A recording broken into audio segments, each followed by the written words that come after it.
начальницю, заступника начальника Херсонської обласної військової адміністрації пані Ольгу Малярчук, координаторку проєкту «Пліч-опліч» з гуртом. Mrs. Olga Malyanchuk, coordinator of Shoulder to Shoulder project, Mrs. Mariana TOMYN, Deputy Chief of the Military Administration of Kherson region, Ihor GOLOVKO, and the Chief of the Military Administrator in Kherson, Mrs. Lyubov MINKO.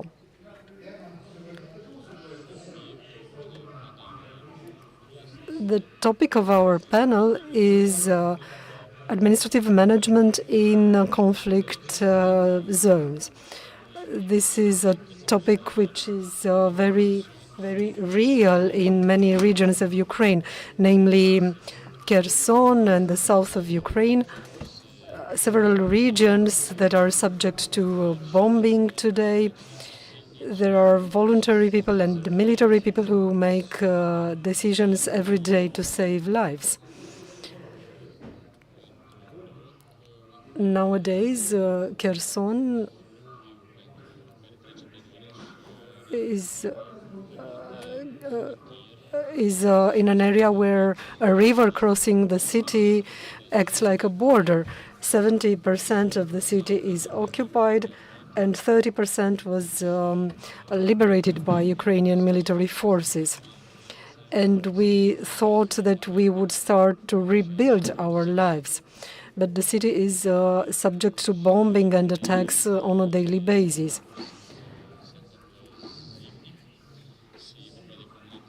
There are many attacks every day in communities in the south of our region, which is, as I said, subject to daily attacks.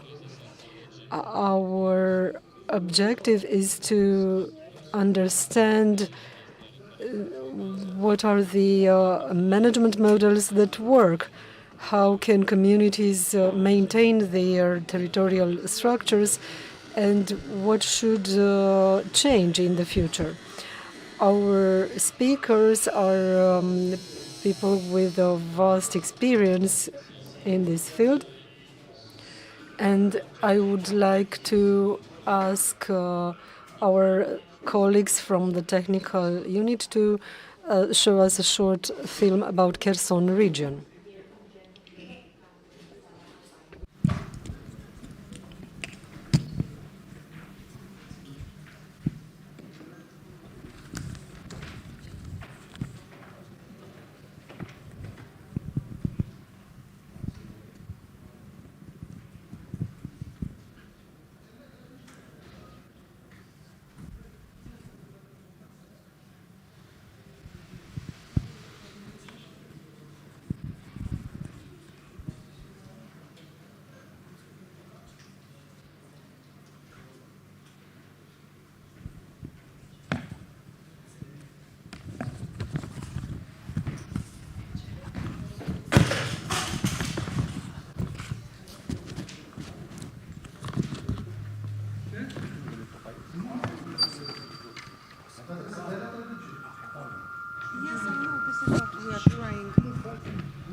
Я думаю, що, вибачаюсь дуже велике за те, що відсутня у нас трохи така затримка з звуком. I apologize for the missing sound of this film, but let's move forward now and invite Mr. BEZGIN, who is one of the key persons who prepares policies in the administrative field. This is complicated in times of peace, but it's very difficult in times of war. Mr. BEZGIN, I will ask you the first question. Does Ukraine need a separate administration model in the conflict area? And according to your opinion, what are the risks for communities to come back to their normal lives? The microphone is working. We'll have the panel in Ukrainian, so I will continue so. First of all, I would like to thank organizers for this panel about the conflict area. And Kherson is a very good example in this line. We must be aware that Ukraine, unfortunately, has a unique experience. Communities such as Kherson on the right bank of Dnieper river, they understand how to manage territory and how to maintain services for people during ongoing military operations. As you've seen in the video, people have to adapt to war realities. They have to install anti-drone nets. I visited Kherson recently, and I understand the reality in the field very clearly. This war, which is going on in Ukraine, unfortunately, there is a risk that it goes beyond Ukraine's border in other countries.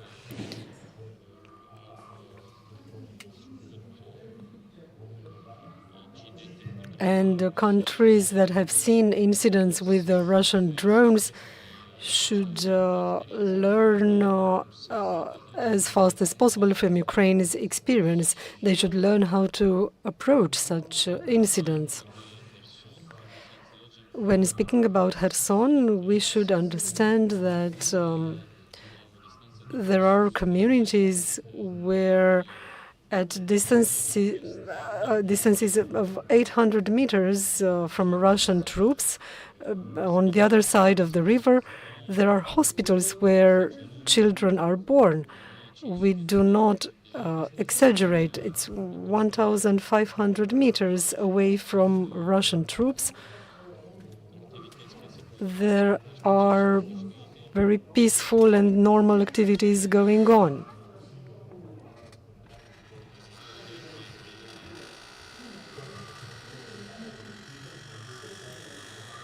The local authorities, leaders, have been entrusted with this mandate from people, and they had to learn on the way. They had to learn how to manage military communities. It's a paradox, but there is trust from people. People trust their local leaders. And whether you need a different approach, yes, absolutely, yes.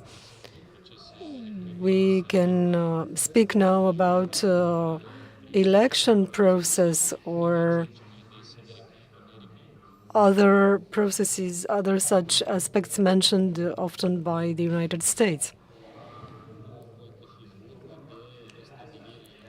We cannot speak now about reinstating civilian local authorities in areas where you have daily military operations. This is not possible.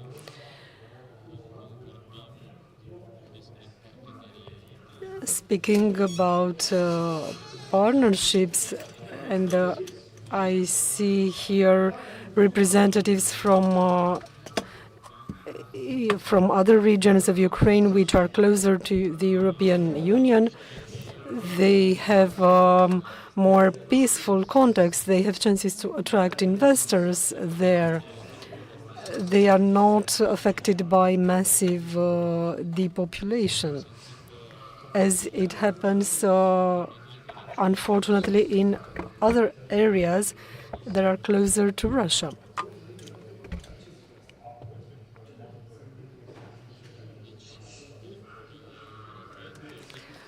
Again, there is a huge risk of this conflict going beyond Ukraine's border to other countries.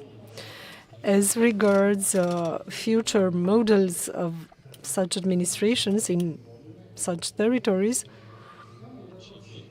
with civilians who are leaders of military administration, this approach will be maintained even for a while after the war is over. I would like to hear the opinions of the chiefs of administration, but I doubt that things will change even for a while, even after the war is over. These things are different from any other area in Europe. Just an example: schools and hospitals for birth, they are built below ground. There is no sense in investing in above-ground civilian buildings. And there are many services for populations which are provided in a mobile way. So there are no buildings. There are technical means that are brought on wheels, and they provide services to population, and then they move forward.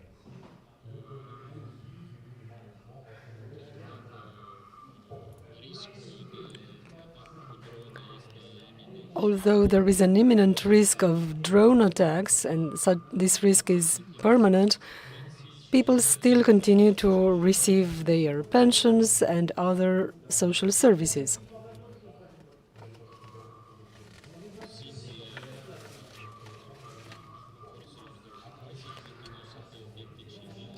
The occupation forces continue to target civilian objectives, communication units. A similar situation occurs with postal services and so on.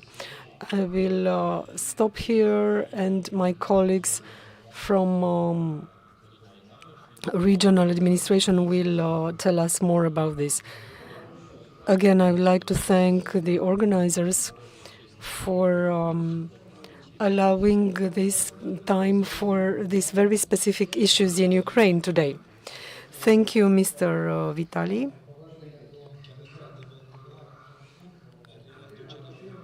Indeed, coming back to a normal life means adaptation, and of course your experience is essential. Now, speaking about regions, I'd like to give the floor to Mrs. Olga MALYARCHUK, who is Deputy Head of the Kherson Regional Military Administration.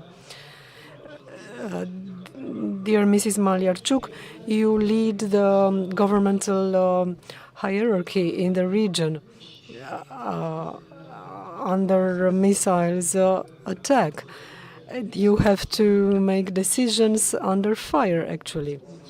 So please tell us something about your experience in such conditions. When under fire, you have to make decisions. To a certain extent, I coordinate some aspects together with the military administration in the area. Until the war started, Kherson was an agricultural area with a high level of tourism. But Russia cannot build anything by themselves. They just want to destroy everything around. there were 620,000 missiles of various or projectiles of various sizes. There were a lot of tanks, so especially on the right side area of Kherson, a lot of such projectiles are being sent. About 66% of schools and kindergartens were destroyed.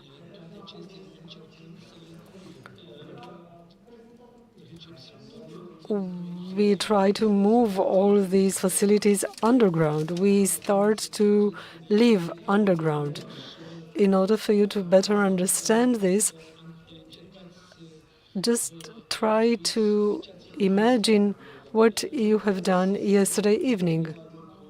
Maybe you stayed longer at work, or you walked your dog, you read a book, you stayed with your family. You just try to imagine how it is. How is it to know that tomorrow will be a quiet, normal day?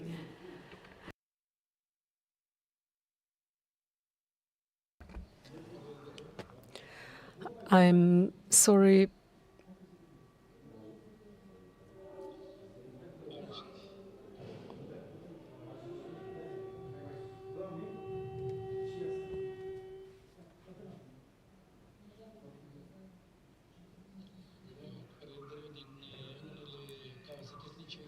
I'm sorry that for certain technical reasons we cannot show you everything.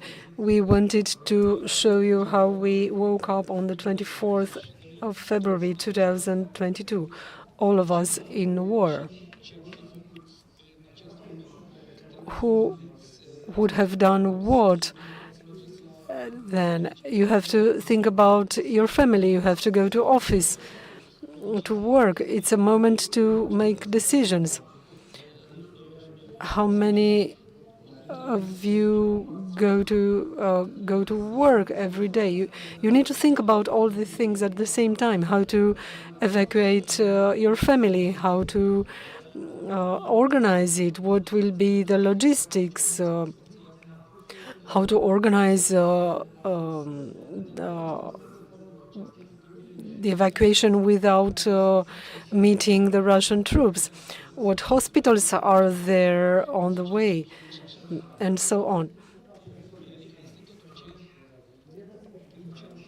This is what we've gone through. We have written all the things in the methodology, and we are ready to make an exchange of experience with you. God forbid that such a war extends, but even if we think and hope it will not happen, we need to be prepared. We must be aware that we should be prepared here and now in order for you to avoid what happened with us. It's essential to use opportunities, and we need to be resilient when making decisions. Who will be able to evacuate people? Because maybe you need a driver, but you find no driver. So you need to make difficult decisions in very difficult situations. When the right hand side of the region was liberated, all the infrastructure was destroyed. God forbid that this happen in other areas. So we need to be aware what to do with various networks. We need to think about protecting logistics ways in order to protect them from drones. It may be a matter of seconds. And you need to think about protection against projectiles. Unfortunately, we are very close to the front line. And we also have a technological war.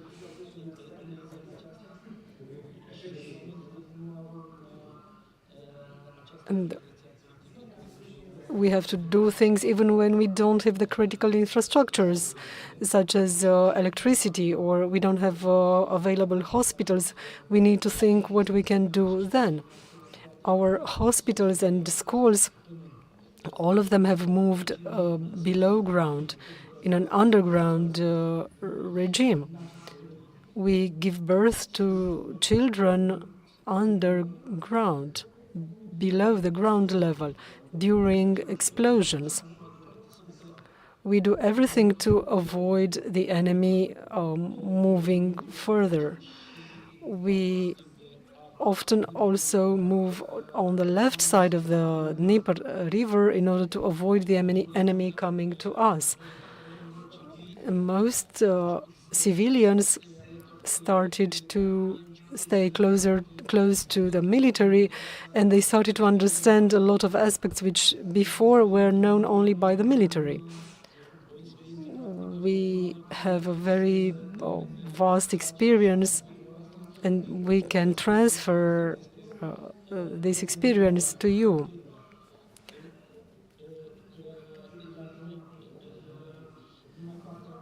In our region,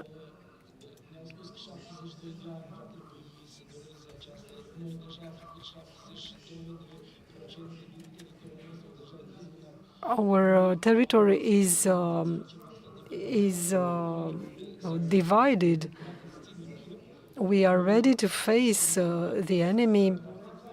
We are ready to show in a practical way how we can destroy the enemy. And to conclude, I would like to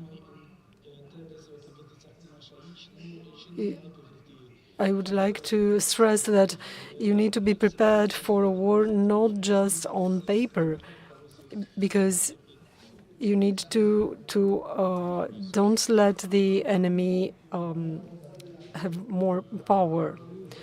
Thank you. Важлива. Thank you, Mrs. Olga. Your activity is critical, although not very visible. Thank you for your support to the communities at the front line. I would like now to analyze communities from a different perspective. Mrs. Mariana Tomenko, your team works closely with volunteers. How do they maintain their humanity, supporting one another? Can you tell us if Kherson differs from other regions, if the south differs from other regions, and can your partners support your activity and improve it? Hello, Slava Ukraini. The answer to this question and to your salute, Slava Ukraini, is likewise. It means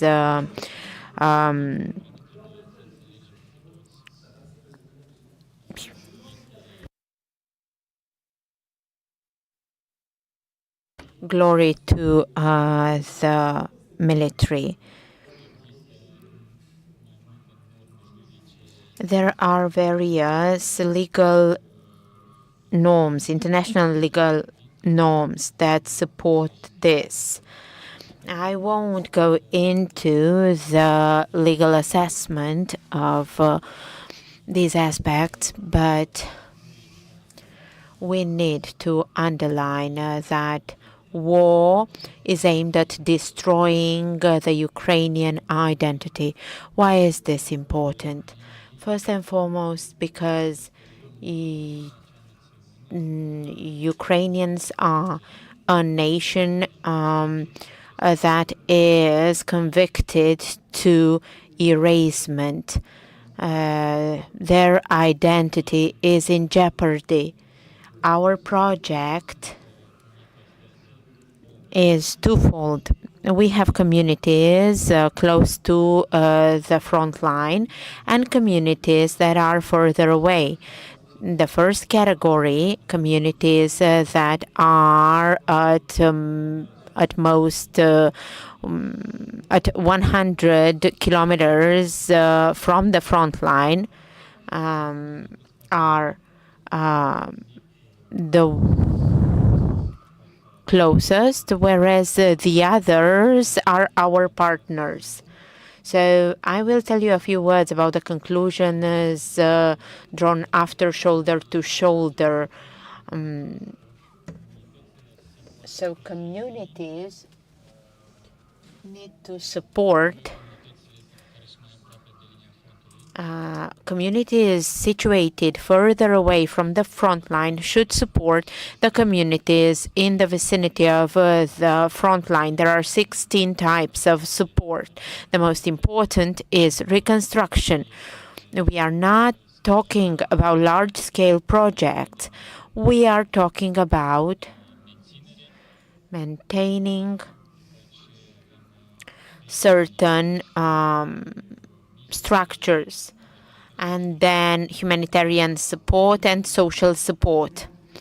During the war, we have not only maintained the social infrastructure active and operational, but we also focused on the Ukrainian soul, on those features that keep us humane and Ukrainians. This architecture divided the communities into two categories, the communities that are further away from the front line and those in the vicinity of the front line. Among those in the proximity of the front line, there are many who would like to start partnerships with communities from the other category.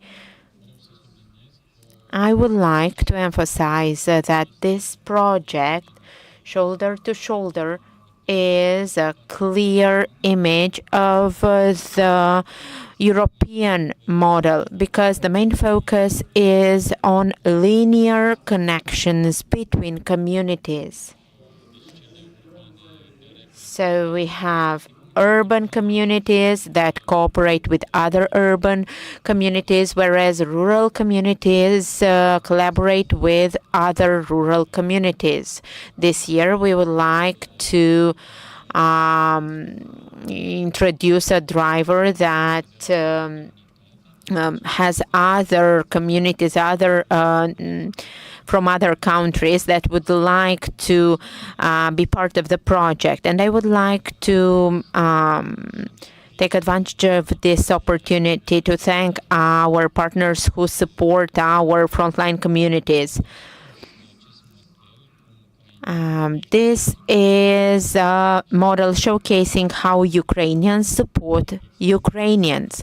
But we do hope that by expanding this project internationally, we will get the opportunity to involve more communities at national level to strike partnerships with international partners. So, Shoulder to Shoulder, this project focused on the occupation of Kherson, and when the president of our country visited the area, process to reconstruct the infrastructure in the area started, and various organizations across Ukraine got involved. And this was a pilot project that would generate other subsequent stages.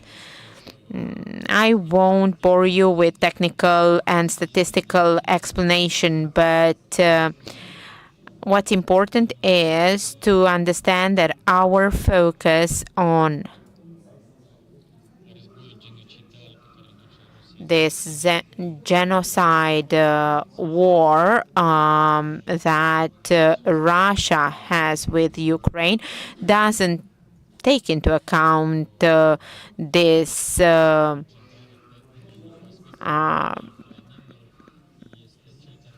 division of the country.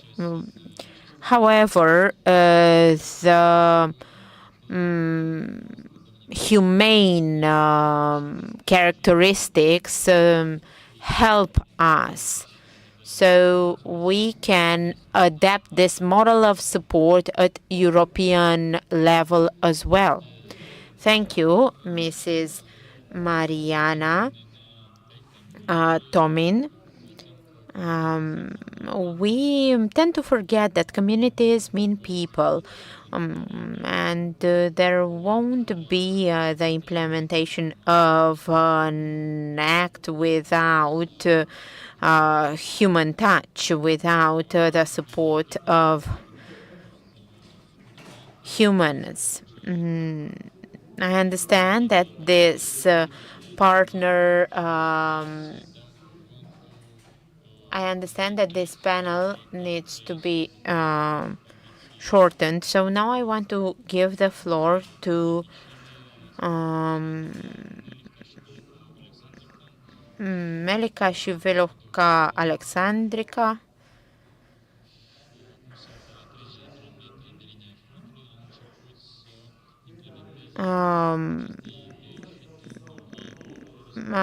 Mr. Ihor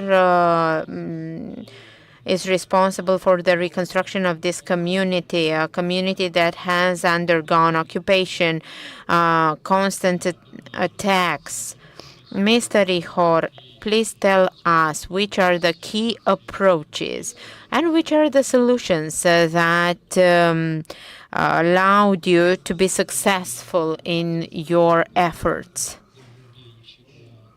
Thank you for the opportunity to speak in front of you and to be present here. People from different communities know that Kherson region has the territory of Velykooleksandrivka,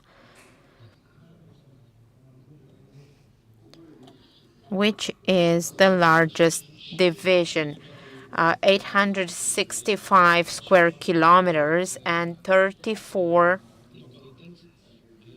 towns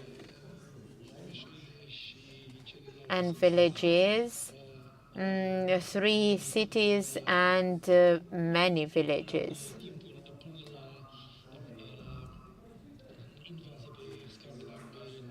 Until the Russian invasion, we used to have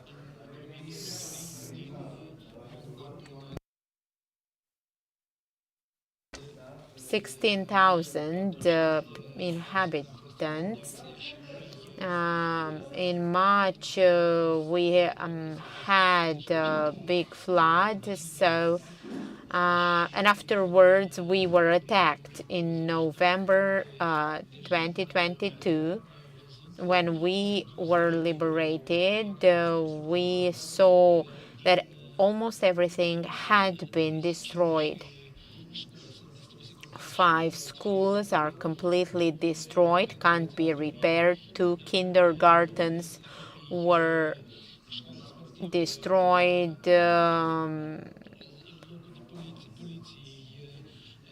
The police department, treasury, some blocks of flats. So many houses had been destroyed, and after the occupation, more than 70% of the territory was full of mines. And the situation was really dangerous for the people in our community.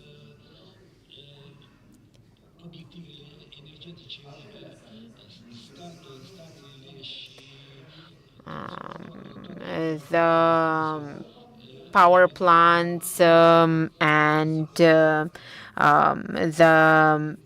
power infrastructure was almost completely destroyed.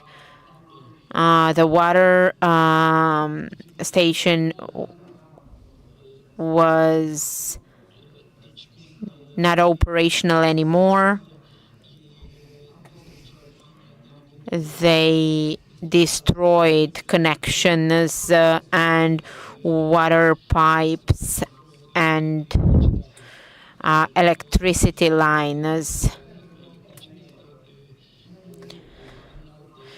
especially high voltage electricity lines.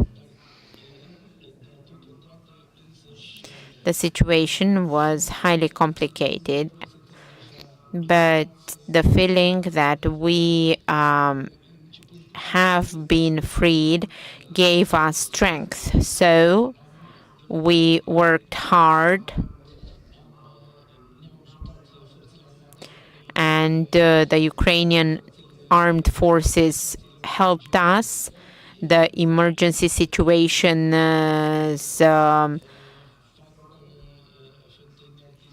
forces supported us. They repaired the water pipes, and they started repairing electricity lines. So then we started collaborating with international partners.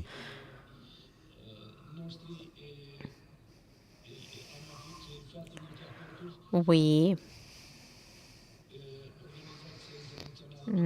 signed many agreements, including with the International Organization for Migration, with the Red Cross, and with various entities. Unfortunately, I can't name them all, but all of them brought their contribution in a very short time span. In 6 months, we managed to restore electricity lines, and we kick-started the national program for rehabilitation. A few words about the critical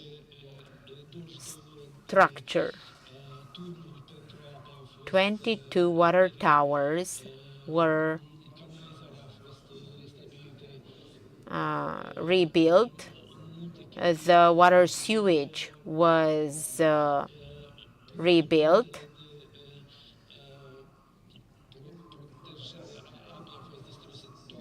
And although all systems for water reduction had been destroyed, we started reconstructing them. And now people are have started rebuilding their homes that had been destroyed by the war. All these are challenges we were faced with. Power plants had been destroyed.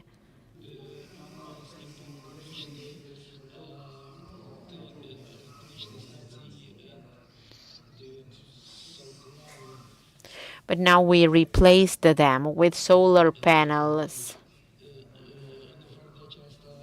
and PV panels. We have underground hospitals and kindergartens. And if we are to speak about the traumas people have been through, we've done a lot in that direction as well.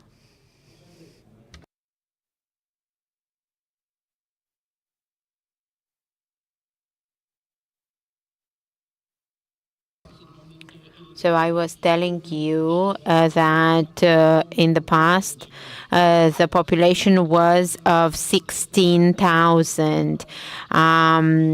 When the region was under attack, 1,000 people remained. Now they started returning to their homes and to the region, and we have 11,000 people. And in our community, there are 3,690 children. Our community has big plans for the future, and we want to restore our citizens' lives and lifestyles.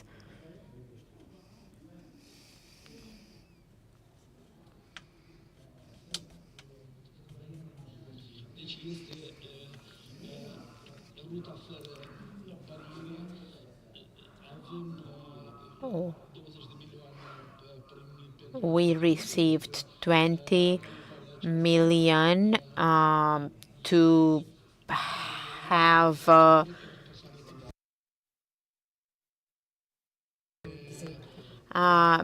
barrier-free pathway for disabled people, for the elderly, people with mobility impairment. And we are struggling to make medicine available for people in the drugstores and to restore our local administration in order to provide people with administrative services. We have another project of 165 million to rebuild school number 2. It is 60% reconstructed. We have just installed the roof. We want to welcome children back in the school, but the school needs to have shelters so that children can be protected in the shelters. We want school to take place offline, not only online. So we have made a lot of progress, but we still need financing. The military regional service supports us with various equipment to restore the electricity grid in order to provide electricity to our citizens. We want structures for 12 megawatt, and the equipment can help us electrify not only our community, Velykooleksandrivka, but the communities surrounding our community as well, in order to provide our citizens with utilities, water and electricity. Our population is right now sparse on a wide territory, and we also have senior citizens. So we want our community to have all facilities needed for senior citizens and disabled people. And we also want to have a bus for disabled people as well. Щоб вас не заде- I think the 15 minutes have gone. Thank you for participating in our panel focusing on Kherson region. And now we will speak about the Mylivka community. The head of the Mylivka military administration is Mrs. Lyubov MINKO, who is active in a community very close to the front line. Settlements such as Mylivka are on the Dnieper river bank, and they are subject to more and more severe attacks. Dear Mrs. MINKO, what does it mean to be in communities where there are less than 1,000 people left, and how do you work and live under attacks?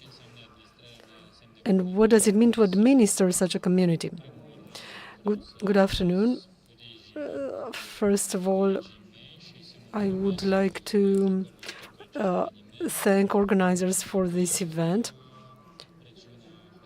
Mylivka in Kherson region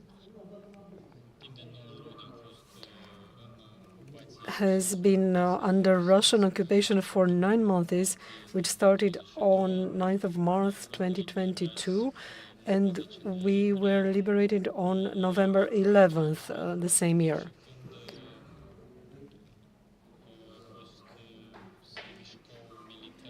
And when the troops were traveling on the highway in our region, most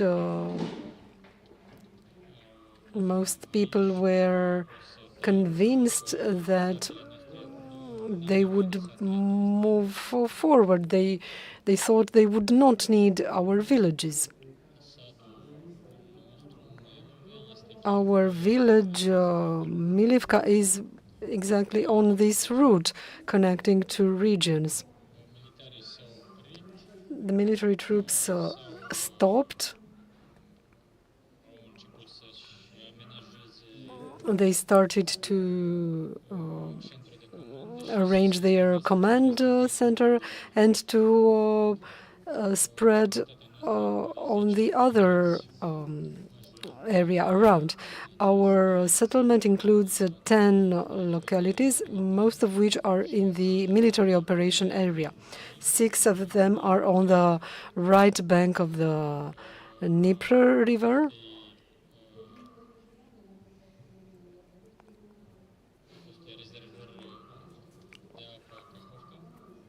In the area of the former Kahomka water reservoir. We are very close to the front line, and hence the biggest complexity of our activity.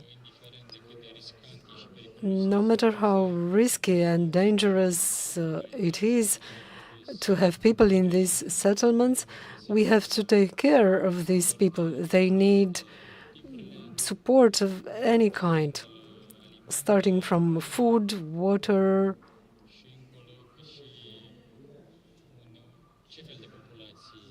and what kind of people have remained in these settlements. The elderly, our grandparents. We often have to be also psychologists for these people.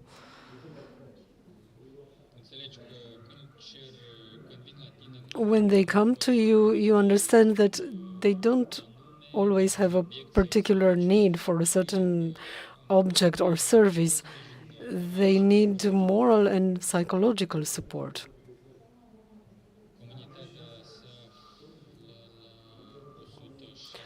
This community is 106 kilometers away from Kherson and 160 kilometers away from the border with the Dnipropetrovsk region. I can't use the pointer doesn't work.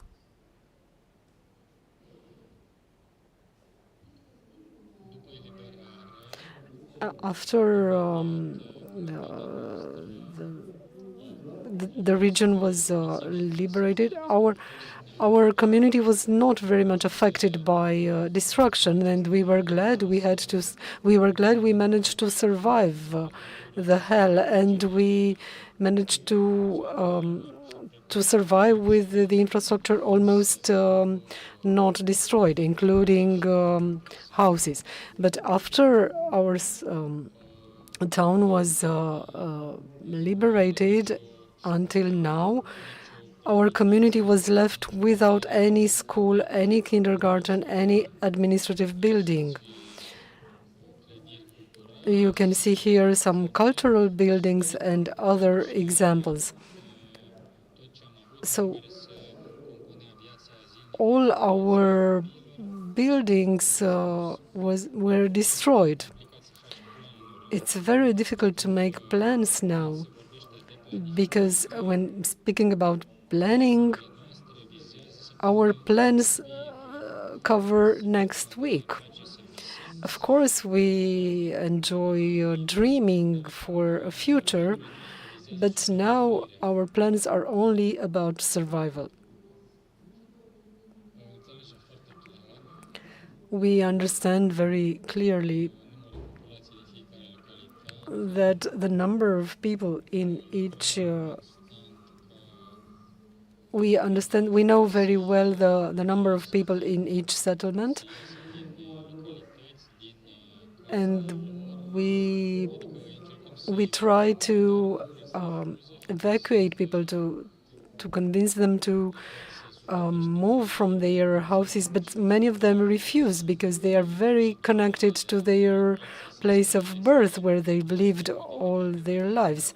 Others are scared about the uncertainty of moving to another place, another city. There are cases when grandma or grandpa dies, and their children are not able to take care of the burial because grandchildren are abroad. They have their reasons, and many of these people were left alone, although they have children and grandchildren, but not here. So we try to support them in different ways, and any opportunity of granting a humanitarian aid or a social aid, we use any such opportunity. We ask them to leave the place, to move to another place. If they want to, they can count on us for transport and logistics. But now many of them refuse to leave. It is their choice. We cannot force them. It's their choice, and we understand it.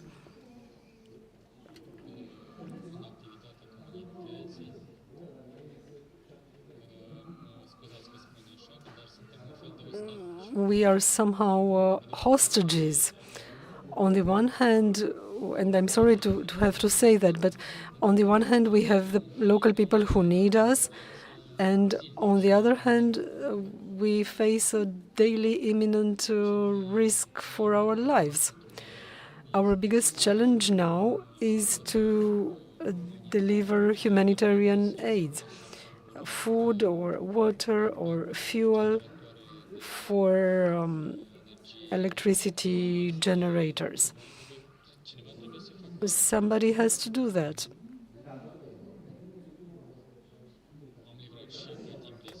We've delivered that during daytime, during nighttime. The military help us a lot in this line, and the police also helps us, and we thank them for that. Only with the help of this collaboration we can continue. Before the Russian invasion, the community had more than 7,000 people, and now there are less than 900 left.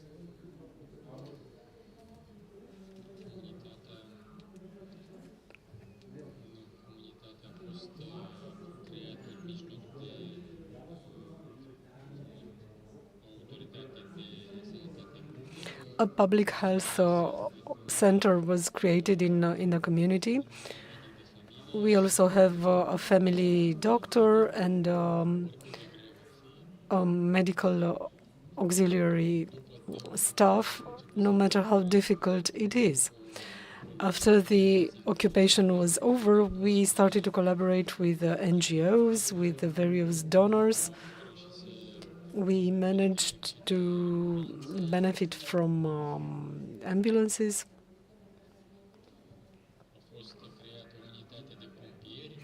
A firefighting unit was created in the area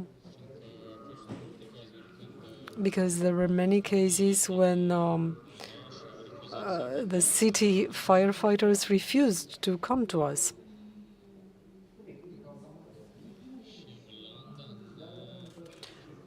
The Netherlands has donated to us an utility vehicle.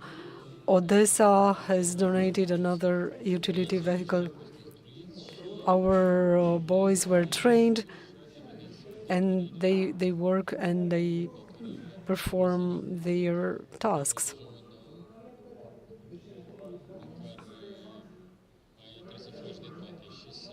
Because you have to do everything here. You have to put out fires. You have to take out dead bodies from the demolished buildings.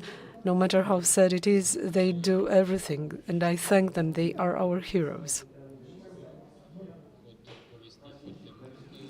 I can tell you a lot about this, but I would like to underline that for our community,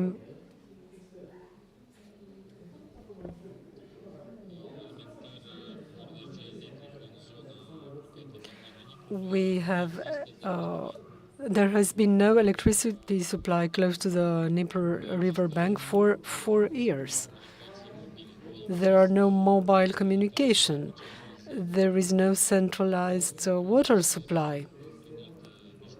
Everything is solved by other means.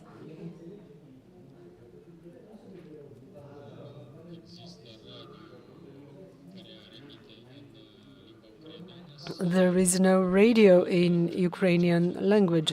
You can only receive Russian radio stations. We've concluded contracts with publications such as Novny Densk and others, and we receive newspapers on a monthly basis in those settlements that have no means of communication with the rest of Ukraine, and people enjoy that a lot, because this way they have a chance to learn something, to find out the news, because not everybody has mobile phones with internet. Many do not have television. So this is one of the types of aid we provide. Here in the picture, you can see some pictures from before the war. It's a village with some ruins of some fortresses of Ukrainian Kazakhs. In the upper picture, you can see the former water reservoir where there are trees now, and to conclude, our force remains in our unity. Thank you very much, Mrs. Lyubov.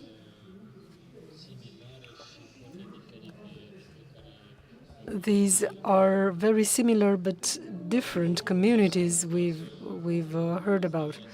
In one of them, solar panels are being installed. They look to the future, while In the other community, there are no mobile communications. There are no mobile phones, no TV sets. The community is disconnected from the rest of the world, with no electricity, no water. And you can imagine we are here having all facilities, and those communities live through very difficult conditions, but people continue to live there.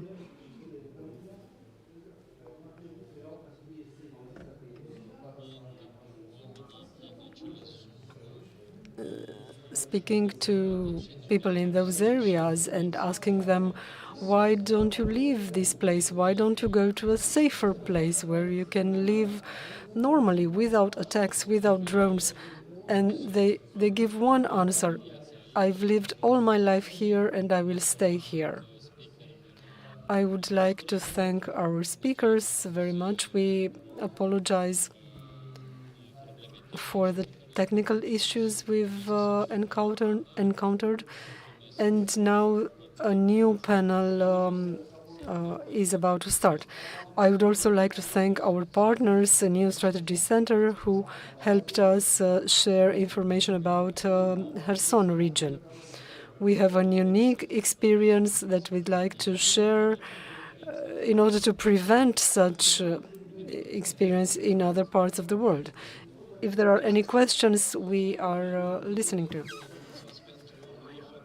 First of all, thank you for having this resilience.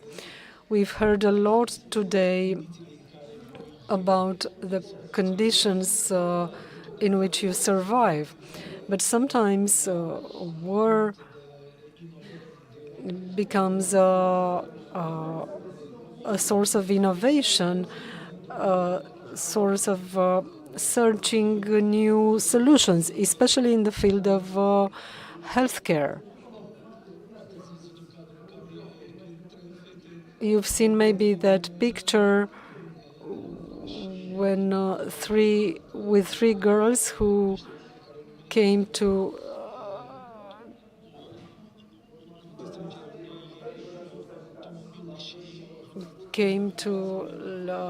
from London, and they helped people in an accident before the ambulance came. They gave the first aid. I see here several municipalities, and we can exchange experience. And we can also use your experience.